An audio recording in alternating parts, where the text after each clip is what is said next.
Another thing I wanted to get at here, two other things, and then I'll be quiet and let other people speak. There's the issue of squaring the use of atomic bombs with just war theory.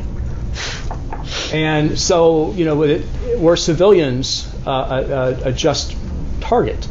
We in the United States said, wait a minute, Hiroshima and Nagasaki, there were some military installations there, so they are kind of military targets.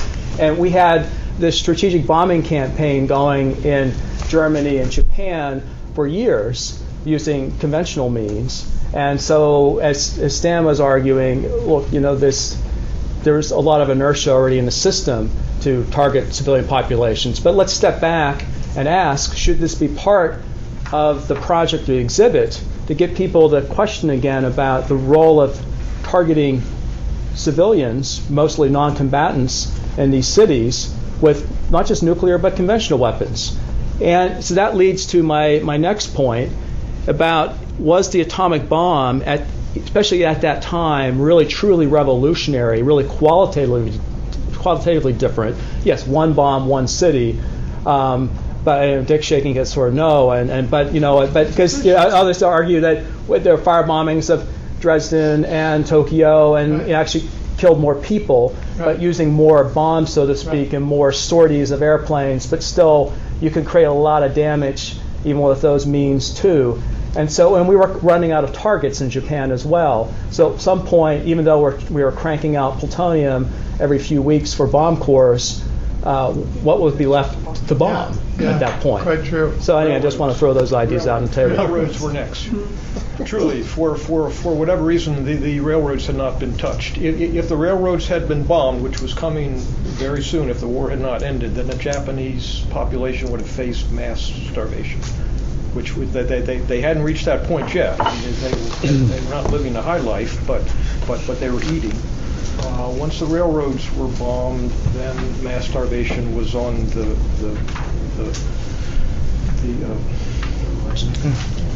on this issue of qualitative difference, and just one question about clarification. What did they actually know about fission fallout at that time from these things? I'm not sure it was that clear. So. Not a lot. There's actually a really great article that just came out last summer about this. Sean Malloy in the Journal of Diplomatic History, and he's the only person I've seen who's given a deep documentary approach to what did they know about radiation, what did they know about fallout, and it's actually a very complicated answer. And the answer is some of the scientists at Los Alamos had a very good idea of it, but they were not in the decision flow. When Oppenheimer was not interested in the question, and even the question of the height of the bomb, that wasn't why they chose the height. The height was chosen for blast damage. It happens to coincidentally work out with that. And after the fact, that was a nice argument for why they didn't think radiation was an issue. But they almost completely ignored. Though there are some very disturbing, wonderful reports where they actually suggested there was this very Los Alamos wartime suggestion. One of the scientists said, we could create an artificial thunderstorm if we detonate this under the right conditions. And then that would rain down radiation along the countryside and kill more people. And they didn't do this. But at Los Alamos, they were thinking questions like this. But it was not hooked up into the... Truman had no inkling whatsoever about any of that stuff. And yet, I think about the fact that in a year or two earlier, Roosevelt had been offered the possibility of using poison gas on Iwo Jima as a way of not having to deal with all the entrenched Japanese troops on that island. And I guess it was staffed all the way up to Roosevelt, and he said no. But there certainly was, in my reading, a sense that we want this bomb just to be like a conventional bomb. And then that came back to haunt us after the war, when the whole question became, well, these are just like regular weapons. We can build a lot of them. The failure to appreciate the change of scale of the destructiveness, that these bombs were little bombs, not nearly the biggest that could be designed, I think really, really complicated the understanding about what was going to follow with the Cold War, and led in part to the whole huge arsenal that we did finally build. And there is to say something about Charles's point. There is an article by Bart Bernstein about I don't know what General Marshall was thinking about here, but General Marshall was considering the use of these new weapons Indonesian. That's what. Yeah. The beaches. And again, I don't know what he was thinking, but anyway, that got nixed, and Grove said, no, we got to go with the bombers and all the rest. But again, here we're going to have an invasion, and we're going to use atomic weapons in the invasion. Well, that's why the atomic cannon thing in the 8-shot was done. Yeah. Well, after the war, they did everything. I mean, it seemed like a good idea at the time, and we did everything. I think when we deal with this whole issue, at some point, we have to deal with the issue of radiation. And Alex, I wasn't impressed with the article on that issue because it doesn't deal with the impact of fallout from the bombs on Hiroshima and Nagasaki, which most people assume there was and has been and still is an epidemic of people dying from radiation poisoning in Hiroshima and Nagasaki. The Atomic Bomb Casualty Commission, which was replaced by the Radiation Effects Research Foundation, and they've done great work of studying the impact of radiation on survivors at Hiroshima and Nagasaki. And I've forgotten when their last report came out. The last one I saw, over a period of about 50 years after 1950, when they started their work, the total number of deaths from radiation above what you would expect from normal cancer rates in those two cities anyway, over 50 years, a total of about 850 people. Not to be dismissed by any means, and those studies are the basis for almost all we know about radiation effects at fairly low levels. But it wasn't and hasn't been and is not today an epidemic, and I think that's important for people to know because the impression is quite different, and it's an impression that the mayor of Hiroshima adds to each year when he reads a list of people who died from cancer, in the past year. So another very controversial issue. One of the things that always strikes me is the sort of scant involvement of the top politicians in the Manhattan Project. I mean, it really had nothing to do with the war effort that was ongoing, and in fact, in military terms, you could say that the defeat of Japan was a far more simple proposition than the war in Europe, where you were liberating occupied countries and you had to come to some sort of end stage agreement with the Russians about who was going to take Berlin and what have you. When the politicians were involved, their horizon was very short. I mean, the influence they had was really concerned with the impact over the next few weeks or months, and you contrast that with the scientists, with things like the Frank report, that their views on the subject were far longer reaching and more perceptive. The same with Niels Bohr, who did his best to try and get Roosevelt and Churchill to look at the longer term implications of the weapons. Yeah. Bill Lanowette has written a play called, what's the title? Peaches and Uranium and Peaches. Uranium and Peaches, which is about Szilard going to see Jimmy Burns about whether or not they could tell the Japanese or something before they used the bomb. I mean, again, there are resources like that. My play Reykjavik is available.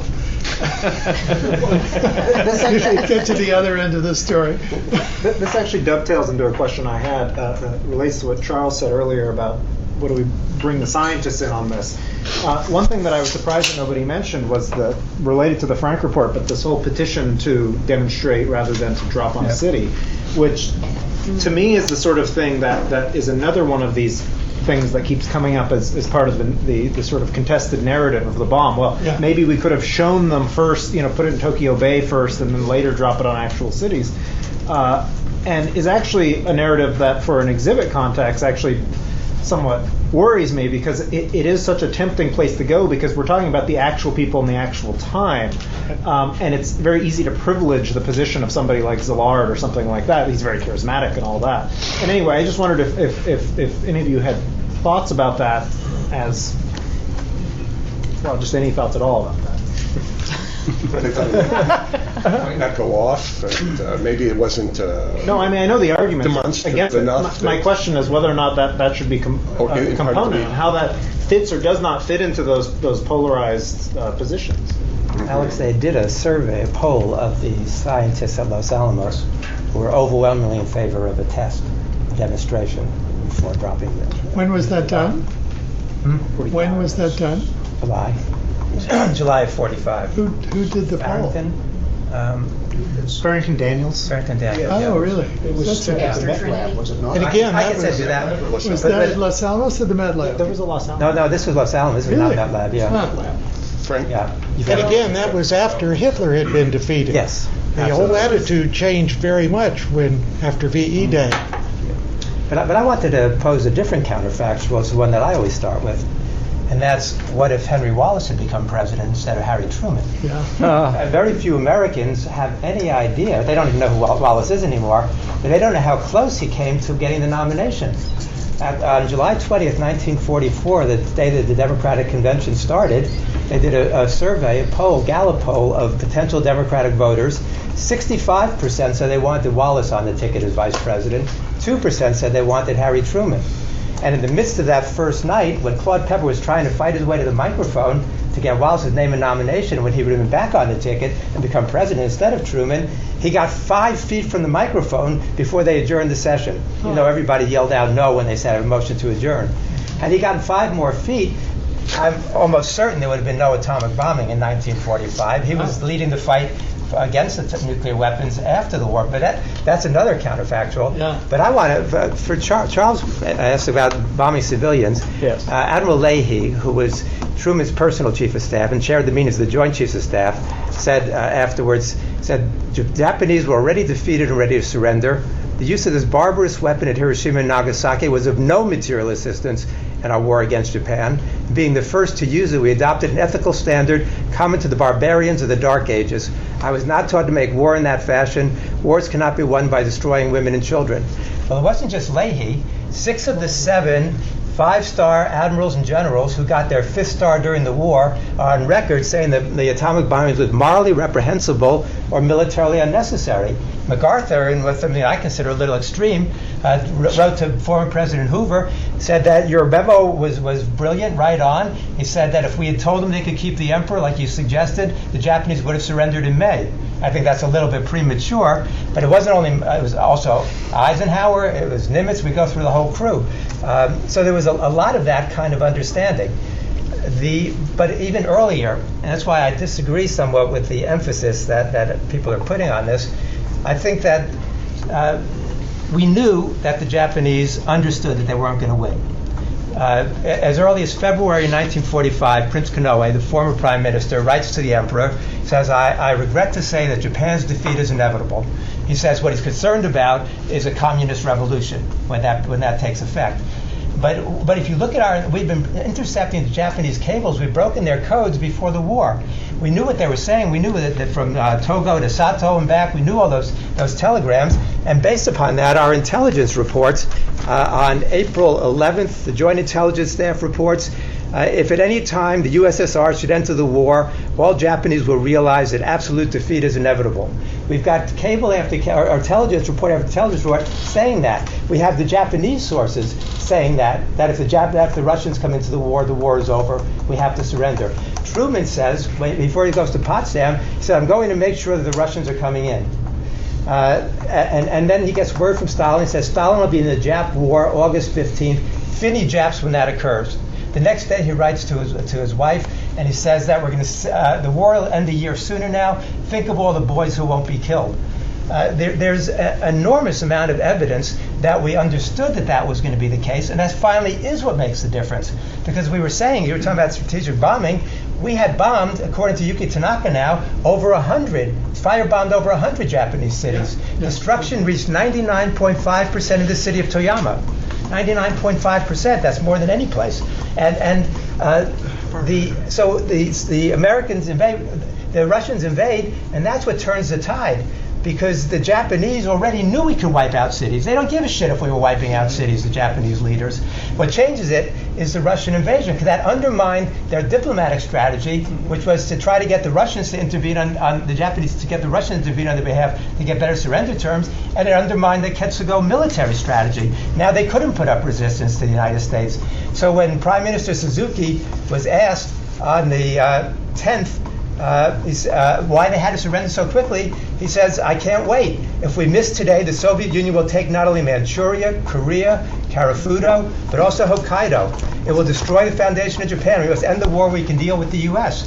I mean, the Soviet invasion is what changes the equation, not wiping out cities, which we've been doing. It didn't make that much difference. In fact, the war minister, Anami, comes into the meeting on August 9th, and he says, we have intelligence that the Americans have 100 more atomic bombs and that Tokyo is the next target. And even that didn't change anybody's opinion.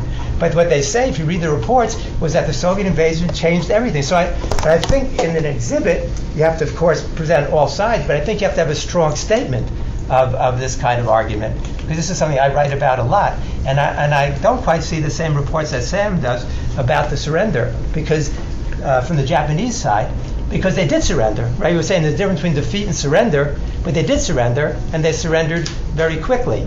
And we anticipated that they would surrender, not so much based on the atomic bomb. That might have been a factor, and they all latched onto that as a factor. I'm sorry. What changed after Hiroshima was that the emperor said for the first time the war has to end. He didn't say it has to end on the basis of the Potsdam Proclamation, but he did say the war has to end. The emperor had never said that. No, he said in June. In June. No. But in July he said what we need is another invasion of China. So the emperor couldn't make up his mind. He was trying to save his own rear end, and that's why he finally opted for surrender, because Hiroshima proved to him that his own rear end was in dire straits. And I don't think there's any other way you can. I think it was definitely the Soviet invasion that convinced him. The Soviet invasion and Hiroshima was a convenient excuse. Convinced the militants that they had to go along with the emperor. If we look at it from the U.S. perspective, you mentioned the Weckerling memo, but after that, Truman gets the telegram, the July 18th telegram. He refers to it as a telegram from the Jap emperor asking for peace. Yeah, but he doesn't say under what conditions. The militants and apparently the emperor were saying, yes, we will surrender if the emperor can stay on his throne apparently as a divine ruler, if we can conduct our own war crime trials, if the U.S. agrees to not occupying Japan, and four, if we can disarm ourselves. That's what the Japanese were talking about in terms of surrender terms until after Hiroshima and after the Soviet invasion. Right, then the War Council is divided 3-3 over which terms, whether it's one demand or the one demand plus the three other demands. Can we just videotape this debate and put it in the next Peter, what do you think was the motivation for using the bomb? Then was it Truman? Why did Truman use the bomb? Well, I think as others were saying that it is largely inertia. I think Stan's right on that when it comes to Truman. But when it comes to Groves and it comes to Burns, we have other evidence. Groves says that from the beginning of the war, this project, I didn't think the Russians were our allies. I conducted it from the very start as if the Russians were our enemy, and I conducted it on that basis. And Burns, when Szilard and Urey and Bartkey went to the White House to see Truman sends him down to Spartanburg, South Carolina to see Burns on May 28th. And that discussion is fascinating. That's the play I was mentioning. Because Burns says very much, that, well, you're Hungarian, aren't you? Don't you want to roll back the Russians in Europe? When they're arguing against using the bomb. And Szilard was outraged that Burns would think that way. And Burns and Grove have a lot of influence on Truman's decision. So I'd say, in some ways, Truman takes responsibility, but he's not ultimately. But it is to show like a little boy. It is to intimidate the Soviets. I think it's a factor. But I wouldn't guess along with Truman and say I know what he's thinking, because to me it's like thinking along with George W. Bush. I can't quite get into his mind. Right. But I said specifically when he had gone to Potsdam to get the Russians in. Yeah. But once the bomb test was good, he wanted to keep the Russians out. Yeah, which he says, Burns says, Stimson says, and Churchill says that they want to keep the Russians out. Doesn't mean they were sending a message to the Russians. They were trying to prevent the Russians from joining the war. Yeah, because we getting promised a piece of Japan. We promised them South Sakhalin, the Kuril Islands, and the railroads in Manchuria, and out of Mongolia, and Port D'Arene, and Port Arthur. We wanted to preempt that. Yeah, Peter, those quotes that you have from Leahy and others, I mean, that's all after the bomb is used. Yes. No general or admiral ever said any protest against using the bomb prior to Hiroshima. Yes, I think we don't know. We just don't have the record. Well, not many of them knew about it. I mean, one thing that makes Eisenhower being the classic case, Yes. who tries to puff himself up and say that he went to Stimson before. Yeah. Groves was suspicious of this whole matter. In fact, He Sam, didn't get along with let me ask you one Eisenhower at thing. all. And he checked with Stimson and Kyle, who was chief of staff of Stimson, and Eisenhower did nothing. So he blew that argument out of the water. And I know Omar Bradley says he did. these are wonderful quotes, but they all come afterwards when everybody's trying to look very good about the whole thing, and none of them stood up beforehand. Well, Charles has been waiting 10 minutes. No, I'm trying to maybe be playing Solomon here, but listening to Peter, especially Sam, in the back is fascinating. So it seems to me, listening to this, the most important decision in my mind was not Truman's decision, which I think Stan is convincing me there really wasn't a real decision there. The real decision is the Japanese leadership's decision. What really influenced them to end the war? Was it the fear of Soviet invasion much more so than fear of atomic bombs, or some combination? Because, and then, Peter, I think, is making a good argument. Let me distill it down in terms of that if the Soviets are gobbling up Japanese territory, and even this very day, we're seeing territorial disputes as being a huge bone of contention between South Korea, Japan, China, Japan, and it's still there in the region today. So I can see that could be a strong motivator for the emperor and his leadership to say, okay, the Soviets are breathing down on us, let's get the hell out of this war. Or was it, as Sam was arguing, wait a minute, Hiroshima was revolutionary, one bomb, one city, the emperor's like, oh crap, we've got to end it. Or is it clear on one side or the other, or is it more complicated than that in terms of the decision-making process in Japan? Well, we disagree on this, obviously. But I think if you look at the statements from American intelligence, that they knew the effect of the Soviet invasion was going to be, you look at the statements from the Japanese leaders about wanting to keep the Soviets out of the war. Had Stalin been allowed to sign the Potsdam Proclamation, that might have been a signal to the Japanese that the Russians were coming into the war, but Truman didn't let him sign the Potsdam Proclamation, even though he wanted to, and he brought his own version, his own draft, because he wanted to, but we didn't let him sign the Potsdam Proclamation, and I think that's because we didn't want to give that signal to them. Stan makes a good point, though, about the timing, because we don't know what they said privately to anybody. Eisenhower is an interesting case because Eisenhower claims that he told Truman, he told Ambrose that he told Truman not to use the bomb, but Eisenhower is more responsible than anybody. When Eisenhower took office, we had about 1,000 atomic bombs, a little more. When he leaves office, we have 23,000 atomic bombs. His budgeting cycle is good for 30,000 atomic bombs. So his position is very confusing, but I want to know what you think of I want to know what you think of that Groves memo. Groves issued an order that none of the generals were allowed to make any comment about the atomic bombing, and he says, I don't want MacArthur or any of the others to say that we didn't need to use the bomb to end the war. And he issues that beforehand, a gag order on them, because I think there was a lot more discussion and opposition before the fact, but we don't know because we don't have the record of that. We do know McCloy raised it at the June 18th meeting. We do know that Ralph Bard wrote that memo. There are some hints of this, but we don't know for sure, as you're saying, what they actually said. What the military said. Yeah. I agree that there were civilian raising of the issue. As far as I'm not familiar with that memo that you talked about, Groves, a gag order on the military. It wouldn't surprise me.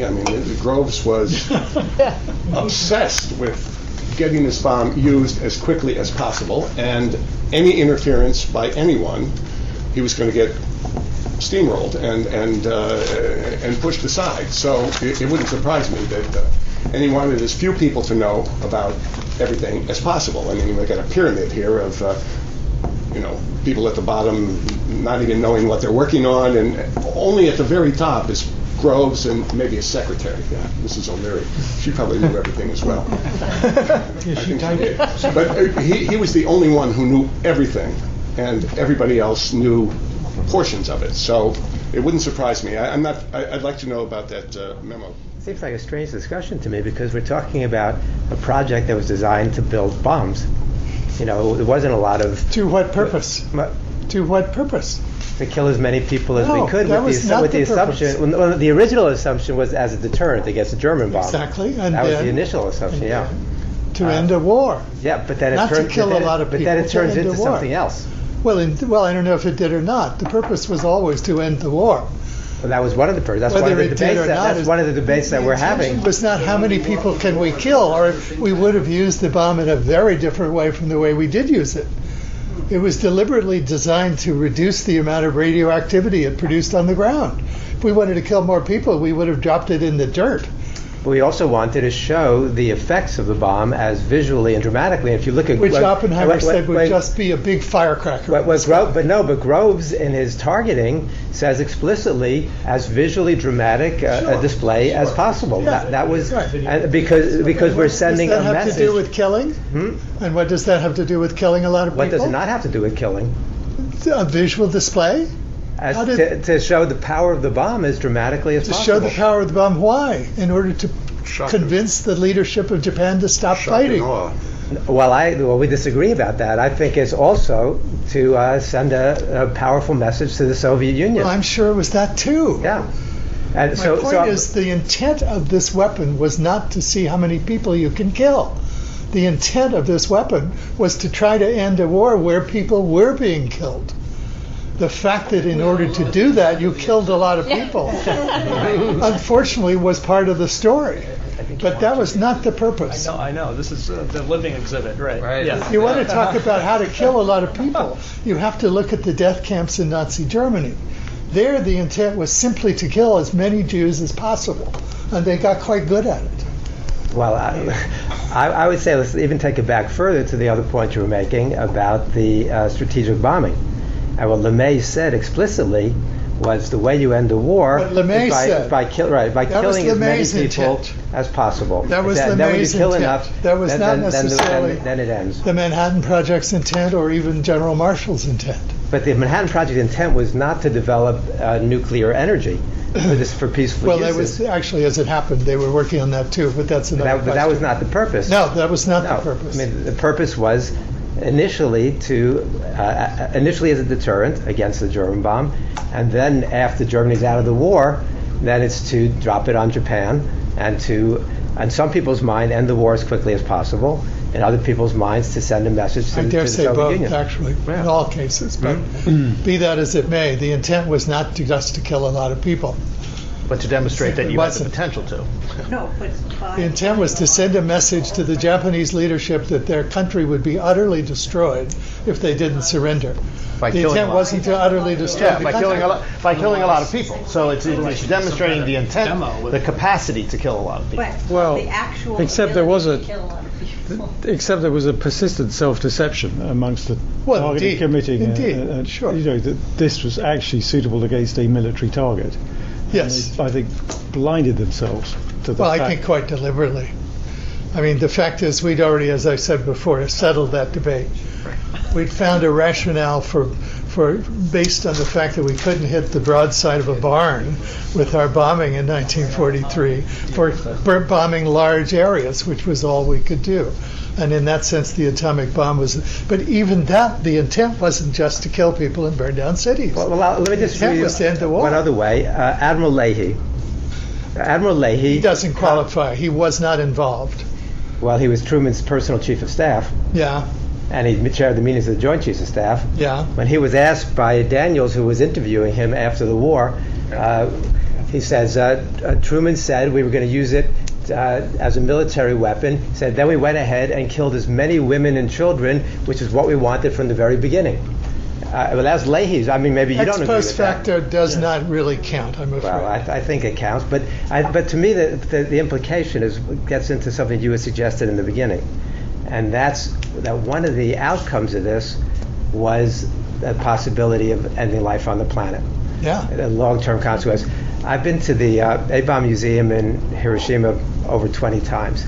And I would find that time after time I would write one thing down to make sure I didn't forget it.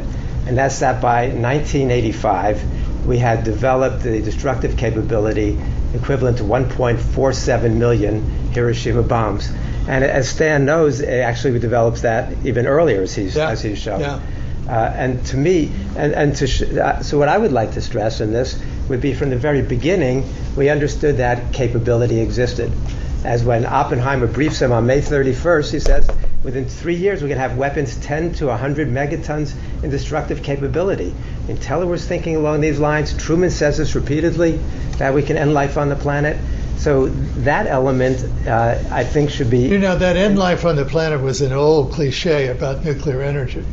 Hitler made a joke about it with Speer when he was talking with him about whether or not they should work on the bomb. It had been a joke all the way back to the first discoveries of radioactivity. It's not a very the funny scientists joke, want to blow up the world. Right. Yes, we have those novels and plays. Now, of course, you're right. They had found a way to do something. Goes back. Yes, way back. But Truman says this a number of occasions. Yeah. So on some level, he understood the process he was beginning, and the scientists understood to the extent they allowed themselves to think about the process they were beginning. And so the implications of that, I think, are very powerful for... This is a question about their sense of control, not about their sense of let's build something that will blow up the world. They weren't in the business of blowing up the world. No, they didn't want to, of course. No one was in the business of blowing up the world, or we would have blown it up long ago.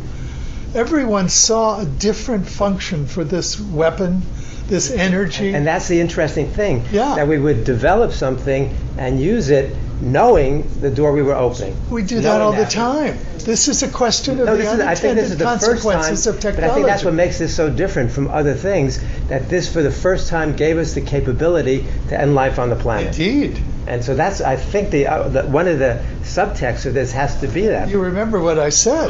Mankind invents the means of its own destruction. Yes, I agree. Yeah. It's one of the two big But that's ideas. not the only purpose of this discovery, nor was it the intended use of the weapons. Anyway, we've gone round and round.